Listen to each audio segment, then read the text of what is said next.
बिस्मिल्लाहिर्रहमानिर्रहीम अस्सलाम वालेकुम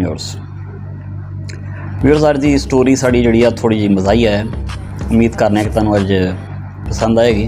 व्यूअर्स को पिंड दा चौधरी सी ते उन्हें एक ऐलान किया पिंड दी भरिया कि वेखो गल ये आ कि असां फैसला किया है कि सानू अल्लाह ताला बड़ी सोहनी फसल नाल नवाजिया और बड़ा ही मुनाफा सानू इस साल जिन्स च होया है कि असी अपने पिंड के लोग जोड़े ने साढ़े ताबेदार ने साढ़े रियाया ने असी उस मुनाफे उन्होंने भी को थोड़ा जहा हिस्सा दईए। उन्होंने दी दुआवां नाल उन्होंने मुहब्बत मेहनत नाल सानू अल्लाह ने मालामाल किया है। तो सुनियो असी यह फैसला किया है कि असां हर पिंड के घर च कुछ ना कुछ उन्होंने हथिया तोहफा देना है।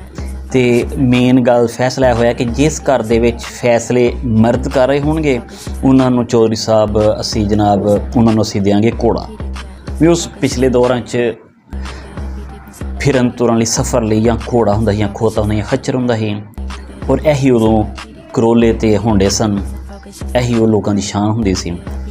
ते हर घर च माड़े दे घर खोता हुंदा सी, चंगे दे घर च ऊँट या घोड़े हुंदे सन। अच्छा तो व्यूअर्स उन्हें कहा कि भाई जेड़े बंदे जिस घर च फैसले कर रहा होएगा मर्द उस घर दे विच असी देंगे घोड़ा, लेकिन जिस घर च फैसले कर गई औरत चौंकि नाक रुसल अकल पिंड का माहौल से तो उत्थे असी सिर्फ कुकड़ी एक दे देंगे। वो चलो आंडे छांडे खा ले, यही फायदा हो साढ़े वालों कुछ भेंट कुछ इतिया कुछ तोहफा हो जाएगा। तो उन्हें सारे कर लिया एक ये कर लिया कि जेड़ा भी घर च पता तो है कि चौधरी ने आप तो आना को नहीं दिते नहीं आना दिता घर खास से मुंशी से चौधरी का तो दिता ही आएगा। असी सारे कह देना कि साढ़े घर के फैसले करने पे ने भाई आदमी कर रहे हैं। तो व्यूअर्स वो इस नहीं दिता आया वो आन के पहला सारे उन्हें लिखन पढ़न करना ही फिर ही घोड़े खोते भेजने सन या कुकड़ियाँ भेजनियाँ सन। तो एक घर आया उत्थे चाचा मुद्दा से तो उन्हें करके अंदर लंघ के चाचा आ जा वो अंदर चाचा सी मुद्दा तो चाची होनी माड़ी जी बेचारी उन्हें कहा आ जा लंघ गया पुत्र अपने घर अंदर आ जाता है। तो आंदा चाचा जिमें तेन पता चौधरी का ऐलान दा तो दस फटाफट मैं होर ही पिंड घर फिरने दस घर के फैसले कौन करता है। वो आंदा चाचा आंदा कि चाचा आंदा कि पुत्र जाहिर जी गल है साडा तो खानदान च इस तरह हो ही नहीं सकता, औरत की तो जरूरत नहीं है बोल जाए तो फैसले उन्हें की करने बेचारी मां नमाणी ने फैसले तेरा चाचा ही कर रहा है। तो आंदा ठीक है फिर चाचा घोड़े हुण रह गए नहीं तीन, एक ही काले रंग का एक ही चिट्टे रंग का एक ही लाल रंग का तो तेनों किहड़ा चंगा लगता है। आंदा जो पुत्र ये तीन ही कलर रह गए ने फिर तो सानू तेरी मेहरबानी लाल ही दे छड़ के तेरे। तो चौधरी साहब जनाब वो चाचे मुद ने क्या ना जो लाल दे छड़ते अंदरों आवाज़ आई ये लाल ही रह गया साढ़े जोगा। वेख्या मैं उदन एडा बसूरा जहा माड़ा जहा लगन डया ही अपना दित्या मेरा पुत्र तू ना सानू चिट्टा घोड़ा दे छड़। मैं वेख्या से उदन चिट्टे घोड़े के मत्थे ते एडी सोहनी काली जी फुल्ली सी एडी प्यारी लगदी ही पई वो मत्थे ते सोहना जिहा काला जिहा दाग सी ऐसा फबदा ही पिया उन्होंने ते तू सानू ना पुत्र चिट्टा घोड़ा दे छड़ेंगी तेरे।